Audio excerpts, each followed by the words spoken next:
সুবহানাল্লাহ আলহামদুলিল্লাহ লা ইলাহা ইল্লাল্লাহ।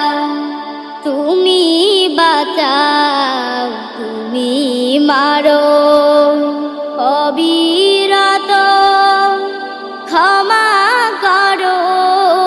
তুমি বাঁচাও, তুমি মারো, অবিরত ক্ষমা